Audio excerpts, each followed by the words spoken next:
하박국은 크게 세 가지 말씀으로 나누어서 주제를 정리할 수 있습니다.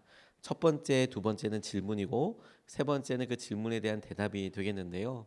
첫 번째는 왜 유다 사람들 가운데 악한 사람이 있는데 여전히 잘 되냐? 왜 망하지 않느냐? 두 번째 질문은 아니 왜 이스라엘 백성들을 하나님께서 치리하시고 그리고 그들의 길을 인도하시는데 왜 더 악한 민족을 사용하시냐? 이것이 하박국의 질문이었습니다. 그리고 마지막으로 하나님께서 그와 같은 일들을 하나님이 어떻게 이루어 가고 오셨는지, 역사적으로 어떻게 이루어 오셨는지, 그리고 하나님께서 어떻게 이 땅을 심판하실지 그걸 깨닫고 하나님이 하시는 일을 찬양하는 것으로 하박국이 크게 세 가지 등분으로 나누어지는데, 이 하박국은 예레미야와 에스겔과 비슷한 시기로 활동했던 선지자입니다. 제가 아침마다 이 선지자는 어느 선지자와 비슷한 시기를 활동했습니다라고 계속 말씀드리는 이유는 우리가 예레미야는 남유다 마지막에 혹은 멸망하는 것을 보는 그 시점에서 안타까운 마음으로 유다 그리고 이스라엘의 죄를 기도하면서 나아갔던 사람, 에스겔은 바벨론으로 잡혀가서 그곳에서 아주 간절하게 하나님께서 회복을 외쳤던 사람, 똑같은 시기인데 관점과 그 사람이 있었던 장소, 시기에 따라서 약간씩 하나님께서 어떤 메시지를 주고 계시는지, 그러니까 이 메시지가 너 망하게 될 거야, 심판할 거야, 그러면 정말 우리가 죽는 것 같다 이렇게만 생각할 것이 아니라 다른 사람들의 말, 회복의 말, 하나님의 당부 이런 것을 통해서 하나님의 말씀의 진짜 어떤 계획, 진위, 마음의 진심 이런 것들을 비추어 그려볼 수가 있어요. 그러니까 하박국 역시 마지막이 남유다의 바벨론 앞에서 무너지고 또 그렇게 무너지기까지 남유다가 유다 백성들이 보여줬던 이스라엘 남아있는 이스라엘 백성들이 보여줬던 행동이 회개해야 된다, 회개해야 한다. 그러면서도 마음속에 계속해서 왜 하나님이 그런데 왜 악한 사람 저렇게 놔두고 왜 하나님의 정의라는 것이 무엇이냐 이런 질문을 갖고 있었던 것을 주목하면서 하나님은 어떤 마음이시고 또 그때 하나님을 믿고 따르는 사람은 어떤 마음인지에 대해서 우리에게 질문해 보게 하신다라는 생각을 하게 되었습니다. 저희도 가끔 그런 생각을 하지요. 왜 악한 사람이 더 잘 되는 것 같습니까?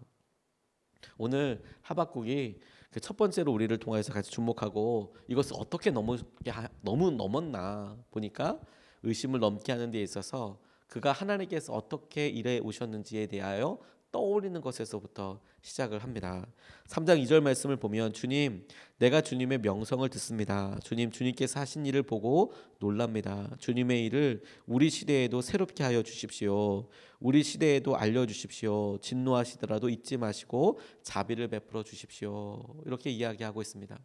주의 명성을 듣고 놀랐다라고 하는 이야기는 하나님께서 이 이스라엘 백성들을 어떻게 선택하시고 그들을 어려울 때마다 어떻게 보호하실 뿐만 아니라 때로는 어떻게 그들을 다루시고 때로는 고난 가운데도 있게 하시고 그리고 그 고난에서 어떻게 회복시켜 주셨는지를 그가 떠올렸다라는 이야기입니다. 주님의 명성과 주님께서 이 열방 가운데 행하셨던 일들을 내가 기억합니다. 들었습니다. 계속 그것을 듣고 내가 깜짝 놀랐습니다. 그리고 그때 했던 일들, 하셨던 일들을 오늘날도 이루어 주십시오. 그때 이루어졌던 그 일이 오늘도 있게 해주십시오라고 그렇게 구하고 있는 거예요.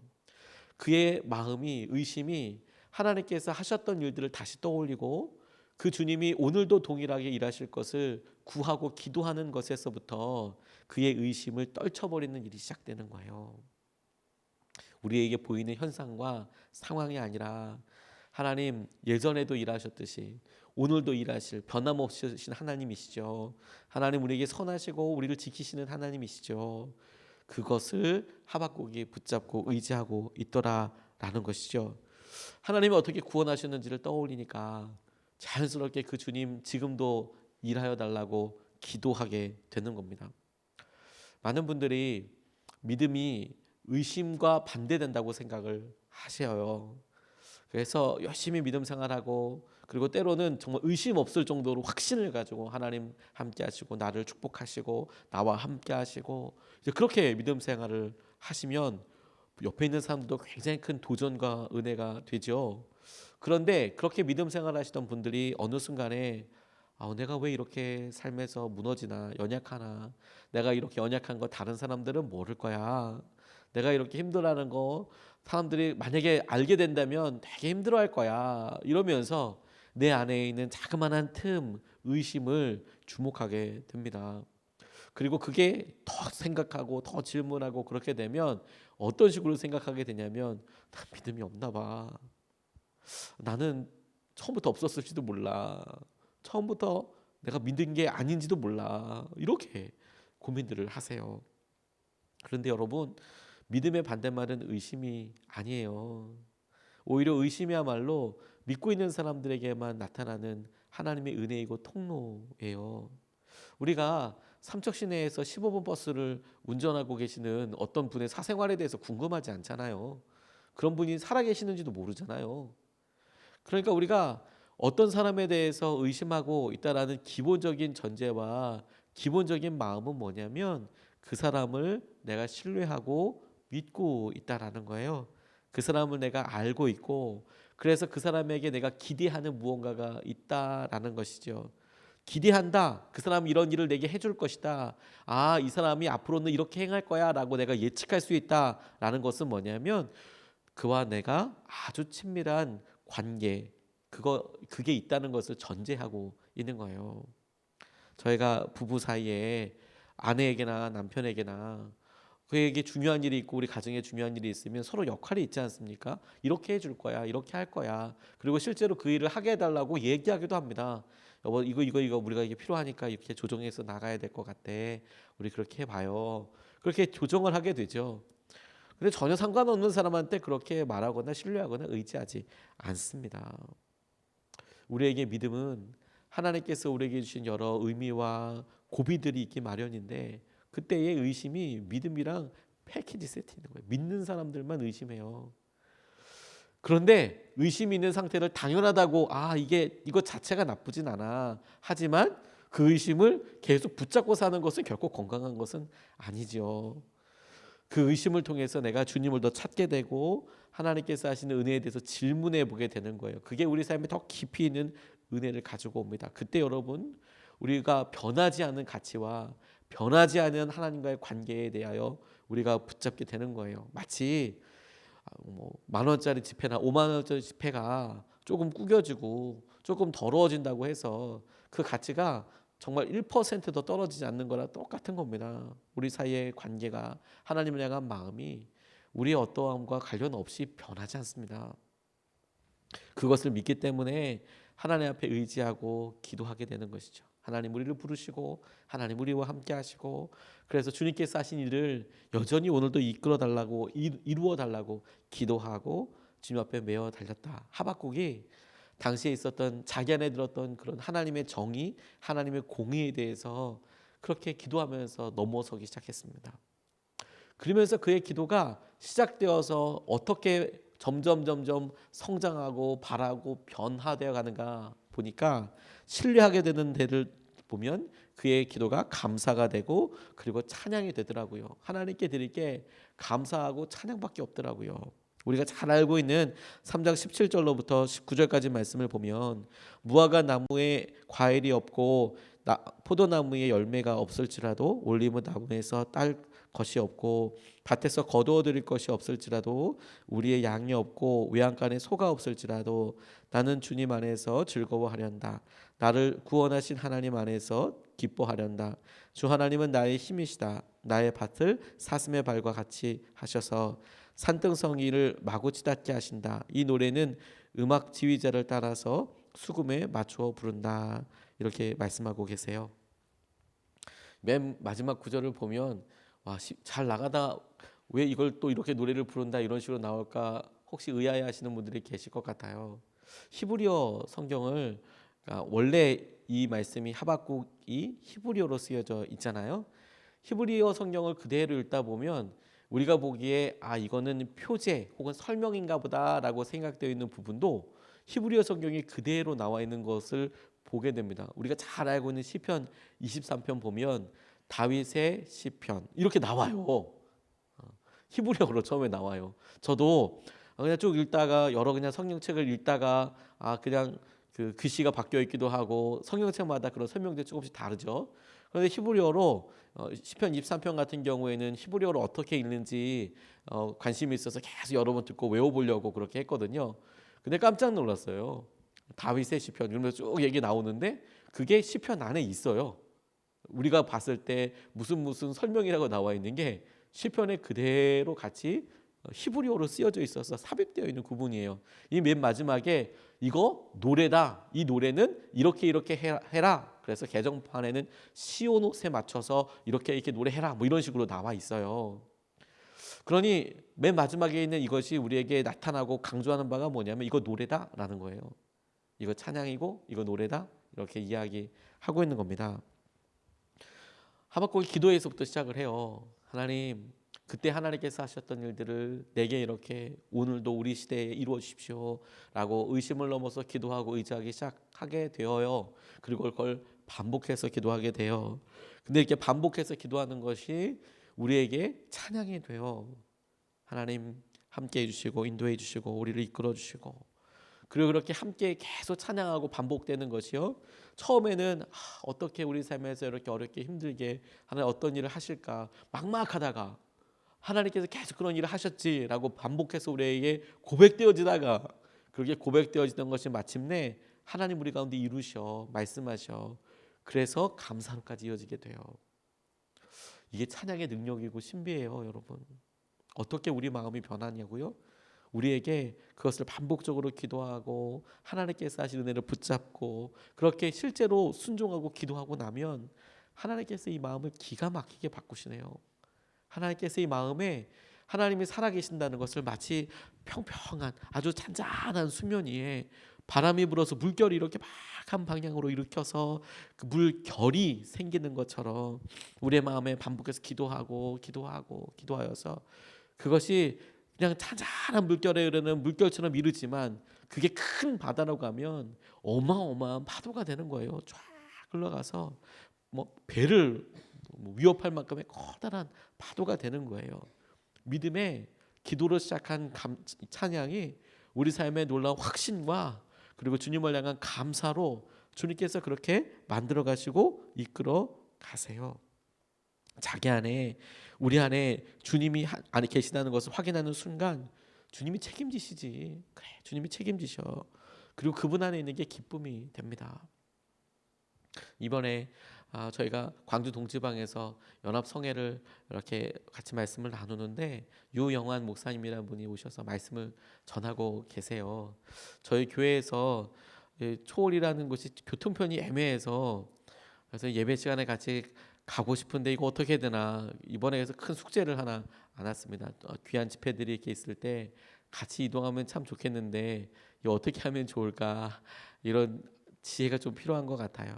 그래서 저 혼자 그리고 우리 김 목사님이 아주 큰 은혜 받고 있는데요. 이분이 본인 어머니 이야기를 참 많이 하시더라고요. 광동리라는 곳에서, 천안 근처에 있는 광동리라는 곳에서 자라셨대요. 당시에는 완전히 깡촌이었다고, 아무것도 없었다고.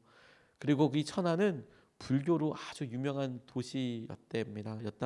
그래서 아주 큰 사찰이 3개가 있는데 그 중에 이 광덕사라는 곳이 있어서 엄청 크고 새가, 그러니까 땅도 엄청 넓고 새가 아주 넓어서 이 광덕리에 사는 사람들은 절 땅을 밟지 않고는 어디 갈 수도 없을 만큼 엄청나게 큰 절이 그 근처에 있었대요.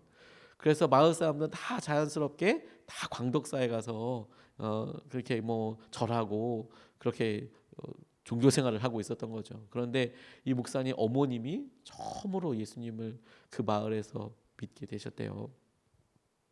처음으로 믿으시고, 당시에 우리 부모님 세대, 그 할아버지 세대, 할머니 세대들, 할머니가 공부 그렇게 많이 하시지 않고 그냥 시골에서 잘하시고 그렇게 있으시고 한글도 간신히 이제 익히시고 그러셨는데도 하나님을 딱 믿기로 결단하고 이분이 계속해서 열심으로 믿음 생활을 하셨다는 거예요. 그러니까 사람들이 그렇게 많이 놀리더랍니다. 그렇게 많이 놀리더래요. 그 결정적인 일이 됐던 게 작은 아버님이 돌아가셨대요. 작은 아버님이. 근데 작은 아버님께 돌아가셨을 때 어머니가 세상에 정말 믿음의 선포라듯이 아무도 예수님 믿지도 않는데 기독교 장례로 해야겠다고 그 시대에 막 이렇게 얘기하시대. 기독교식으로 장례를 하시겠다고. 그러니까 사람들이 기독교식 장례가 뭔지도 모르고 그 뭐야 뭐 이렇게 얘기하는데 당시에는 교회가 면 단위 교회만 있었대요. 면에만 교회가 있어서 처음 보는 거죠. 그랬더니 뭐 그 처음에 이제 뭐 같이 이렇게 예배할 때 뭐 입관 예배도 드리고 발인 예배도 드리고 하관 예배 드리고 이렇게 예배 3번 드리거든요. 근데 사람들이 성령책 찬송가도 별로 없으니까 노래가 맨날 뭐 며칠 후 요단강 만나서 건너가 만날이 이제 그 찬양만 하는 거예요. 입관 때도 며칠 후 좀 요단강 만나서 만날이 막 그렇게 노래하고 뭐 그렇게 끝나더라는 거예요. 그 마을 사람들이 처음 봤거든요. 그렇게 노래하는 거, 예배하는 거 이게 뭐야 이렇게 얘기하다가 어린 애들이 막 그냥 거의 이걸 보고 이게 사달이 난 거예요. 막 놀리기 시작한 거예요. 애들이 이렇게 볼 때 요단강이 뭔지를 모르는 거예요. 요단강을 본 적도 없잖아요. 이스라엘에 있는 강을 어떻게 알겠어요? 요단강이 뭐냐? 요단강 건너서 만난다는데 요단강이 뭐냐? 근데 아이들이 생각하기에 요단강이 자기들이 평소 때 잘 보던 뭔가 많이 닮아 있는 거예요. 뭔가 많이 닮아 있고 며칠 후 건너가 만나려 얘기하는데 이 며칠 후가 그 시골에서 이렇게 멸치 대가리만 이렇게 이렇게 멸치 먹고 하고 이렇게 먹고 이렇게 했는데 딱 그렇게 멸치 대가리 요당에 찍어서 먹으리 이렇게 들렸나 봐요 이게. 그러니까 그 얘기를 이렇게 듣더니 다음 날 아니 그 목사님한테 오셔가지고 멸치 대가리 뭐 요강에 찍어서 먹으리 막 그러면서 막 놀리고 막 그러니까 막 펑펑 울었대요. 억울하기도 하고. 그래서 어머니한테 가서 어머니 왜 이거 이렇게 믿고 우리 왜 이렇게 놀림을 당하게 이렇게 하냐, 이거 꼭 해야 되냐. 근데 조금 있다가 이 목사님이 8남매였다는데 누나도 울고 오더래요. 누나도 학교에서 똑같이 당시에는 다 형제자매들이 많잖아요. 다 똑같은 학교 다니잖아요. 다 똑같이 있으니까 그 누나도 멸치 대가리 얘기를 하루 종일 듣다가 온 거예요. 형도 멸치 대가리 계속 이런 얘기 듣고 오니까 뭐 이러면서 믿음 생활 해야 되냐. 그랬더니 이 어머니가 그런 얘기를 들을 때마다 어머니가 뭐 아는 게 많은 것도 아니고 뭐 말씀을 아주 많이 아는 것도 아니고 근데 맨날 똑같은 찬양만 하셨대요. 세상 사람 날 부러워 아니하여도 나도 역시 세상 사람 부럽지 않네. 그러면서 그 노래만 그렇게 하시더래요. 세상 사람 날 부러워 아니하여도 나도 세상 사람 부럽지 않아. 그러면서 우리 예수님 믿는 거다 끄떡하지 않으시더래요. 처음에는 그게 참 어머니 너무 이상하기도 하고 근데 계속 뭐 무슨 일이 있을 때마다 세상 사람 날 부러워 아니하여도 나도 역시 세상 사람 부럽지 않나 찬양하면서 그렇게 하시더니 세상에 10년 만에 그 마을에 20가정을 하나님께서 전도하게 해주셨대요. 그리고 그 마을에 교회가 서게 해주시고 광덕리에 그리고 이분이 이렇게 이야기하시기를 어머니가 그렇게 아침마다 기도하고 그렇게 하더니 본인이 나중에 그 교회에 그 시골에 있는 교회에 담임 목사로 가게 되셨느라고 목회지 거기 가서 담임 목사로 그 마을 사람들 다 같이 목회하고 그렇게 되셨느라고 그런 이야기 하시더라고요. 찬양은 곡조 있는 기도잖아요. 그런데 또 하나 반복되는 기도예요. 하나님 우리를 축복하셔. 하나님 우리와 함께 하셔. 하나님은 선하셔. 이 한 번에 끝나면 그런갑다라고 끝나잖아요. 그런데 이것을 집에 갈 때도 하나님 나와 함께 하셔. 하나님 선하셔. 하나님 우리에게 기쁨을 주셔. 차에 시동 걸 때도 하나님 우리와 함께 하셔. 하나님 기뻐하셔. 하나님 내게 축복하셔. 그리고 집에 가서 아침 먹을 때도 하나님 선하셔. 하나님 기뻐하셔. 그리고 아침에 출근할 때도 똑같이 우리가 고백하고 나아가면 그런 걸 찬양이라고 그래요. 하루 종일 우리의 믿음의 고백이 끝나지 않고 하나님께서 하시는 은혜와 마음을 누리게 하여 주신다고요. 우리가 그렇게 기도하고 하나님 앞에 고백하는 이유가 뭔지 아세요? 그냥 그렇게 한번 하는 거 혹시나 끝나는 게 아니고요. 정말 신기하게도 그렇게 고백하면 그게 믿어지고 그게 우리 가운데 감사로까지 나아가게 돼요. 또 고백하고 우리의 마음이 실제로 움직여요. 그래서 우리가 흔들리지 않아요. 하박국의 기도를 놓고 우리가 볼 때 배워야 할 것은 뭐냐면 실제 그게 기도에 나가는 거예요. 무화과 나무 아무것도 없어도 외양간에 뭐 아무것도 없어도 나는 그래도 주님을 찬양해. 하나님께서 이렇게 일하실 거거든. 하나님께서 이와 같이 은혜와 마음으로 우리에게 붙잡아 주실 거거든. 그게 마음속에 처음에는 공허한 울림처럼 들려지다가 그 다음엔 세미한 음성으로, 그 다음엔 보다 더 또렷한 음성으로, 그 다음에는 내 심령이 거부할 수 없는 엄청난 음성으로, 무화과 나무 아무것도 없어도, 거둘 거 아무것도 없어도 하나님만 있으면 되겠습니다. 우리 삶에 주님의 이런 고백과 은혜가 실제가 되고 능력이 되시기를 주님의 이름으로 축복합니다. 오늘 두 가지 말씀을 같이 나눴어요. 첫 번째, 우리의 과거를 한번 떠올려보자. 의심을 넘어서기 위해 우리의 과거를, 하나님 우리에게 어떻게 일하셨는지, 성경에 나와 있는 과거와 어떻게 약속하셨는지 떠올려본다. 두 번째, 그렇게 시작된 기도가 우리에게 반복되고 하나님 앞에 고백되어지는 것을 통해서 감사와 찬양으로 이어지게 될 때까지 기도하게 되는 거다. 이루어지게 된다 이렇게 끝나면 이거 아무 의미가 없는 거예요. 이게 반복되고 기도하는 것을 통해서 찬양이 되고 감사까지 되는 것을 우리가 실제로 반복해서 경험하는 데에 목표가 있는 거예요. 그렇구나라고 넘어가면 안 되는 거예요. 이것을 붙잡고 두 번 나눠서 같이 기도하겠습니다. 첫 번째,